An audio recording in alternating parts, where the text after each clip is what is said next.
Okay. 12/17/22 closing video. We are at my house because I'm not doing the walks for probably the rest of the year, maybe a little bit longer. Um, Topic one was D&D. Excitement for it. So the question I have for you. Uh, just tell me in the comment section. What version? Not what version. What setting of D&D is your favorite? My favorite. That's not one of my own homebrew systems because as a creator of a homebrew setting, I said systems originally. Homebrew setting, I have bias towards my own homebrew. Funny enough, I like most of my homebrew settings. My homebrew system I hate, and I made it. So it's bias, positive or negative. My favorite setting, official setting, happens to be Star Wars. I love that setting.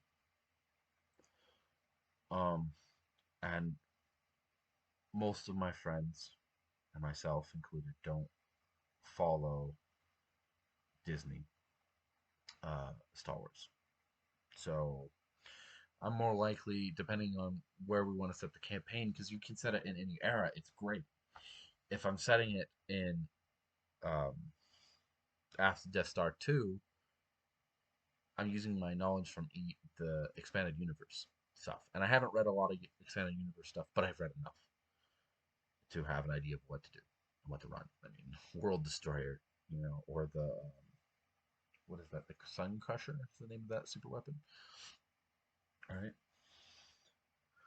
Or I could even and I've played Star Wars: The Old Republic, the online game, and so I can run a Sith campaign based on the Old Republic or Jedi campaign.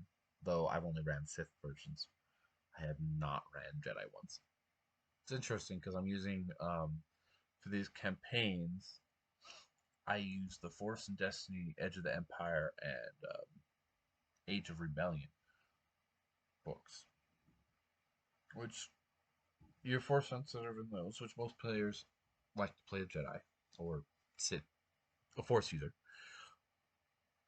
The system is like gives you some bonuses for being evil, hitting a low enough morality thing, morality number, and that's the force sensitive specific.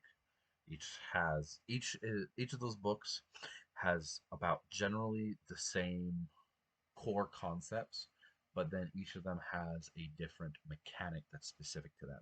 Force and Destiny has morality, and your evil actions lower your morality, your good actions raise your morality.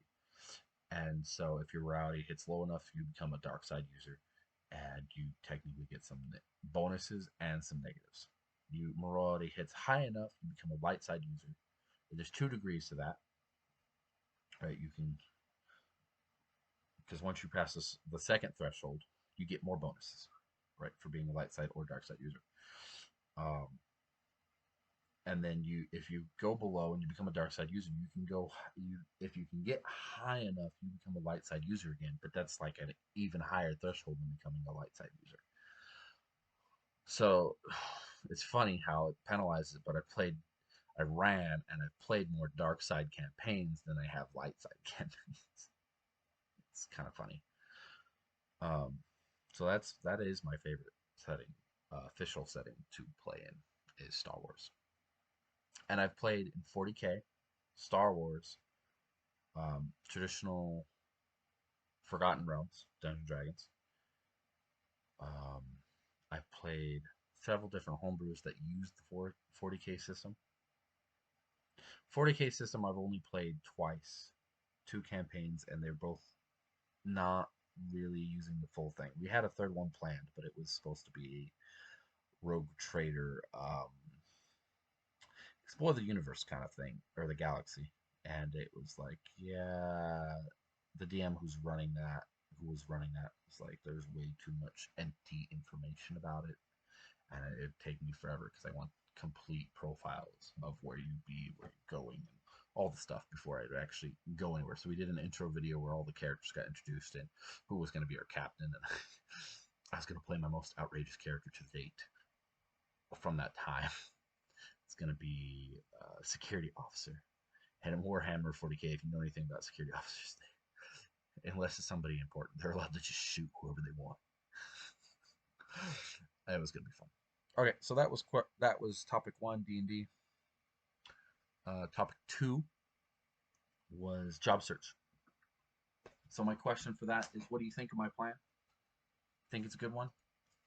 You know, what would you suggest differently in what I'm planning? Or should I go into more details of it and then ask? Leave your comments below. And then topic 3 was the ideas. Ideas when I'm bored, or potential of returning to previous hobbies as well, and just kind of what happens to you when you when your interest in what you're trying to work on or what you've been working on for a while wanes. Do you have sudden desire to pick up old stuff and work on it again, or are all your desires related to picking up something new or something in between, or well, do you have a way to pick up that interest back to, like, okay, I've been writing this or programming this or drawing this for a long time and I'm just not interested in it anymore. And then you do something or you say something, you talk to yourself about it, and you find a way to pick that interest back up. What do you do? Okay, so this is the first video for my room for the walks, or not first week, sorry. Let me tell you, let me ask what you think in total. That's my bonus question of the week. It will not always be a bonus question, but that is the bonus question of the week. Please let me know. Um, you guys are amazing. I don't know all of you personally, but you're all amazing in your own right. And I hope you have a good week. I hope you have a good winter, because it is cold here. And that is me saying, Mr. Decker out. Good night, and talk to you next week. Okay, bye.